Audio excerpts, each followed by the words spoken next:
Healthcare is more than 12% of our GDP. It's one of few sectors that occupies so much of our economy. I mean, at Mars, we talk about the asset or the competitive advantage Canada is going to bring to the health innovation domain is got to be convergence, which is our ability to actually link across government and industry and academia and every sector and every discipline. The Rotman MBA definitely is probably one of the few breeding grounds to train the next generation of health leaders to think in that integrative, or I would say convergent way.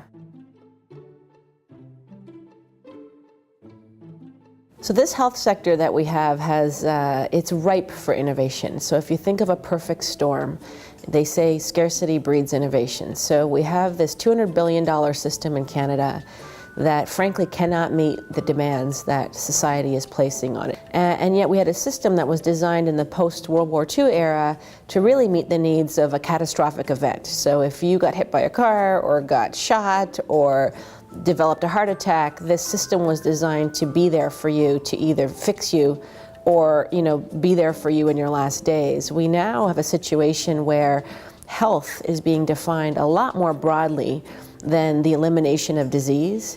And so our system has to be designed for that definition of health. So where do MBA students fit in this massive shift in our healthcare system and this proliferation of innovation?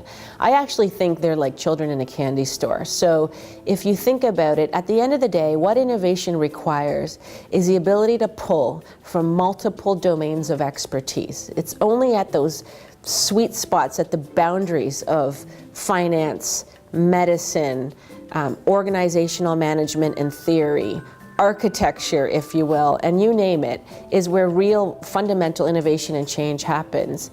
And the MBA student who focuses on health as an expertise area has the ability to integrate across those domains. So in a nutshell, the biggest needs of our health system, I call it just being democratized, which is actually being designed to serve the needs of every citizen versus some kind of a one-size-fits-all that's really designed around the medical industrial establishment or hospitals and physicians.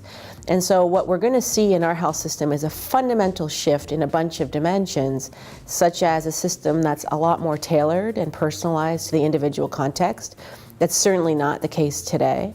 A system that's dephysicalized, so the world where you went to a place to receive care will slowly go away, and healthcare services will come and meet the customer.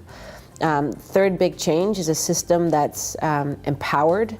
So that is that the citizen healthcare doesn't happen to a citizen or for a citizen, but rather with. It's a fundamental different way to think about what the role of healthcare is and what the role of those who deliver healthcare is. And so we'll start to disintermediate a lot of really, really well-trained experts who, were meant to hold all the wisdom and the knowledge and make all the decisions. Rather, that's going to be pushed down to the individual citizen.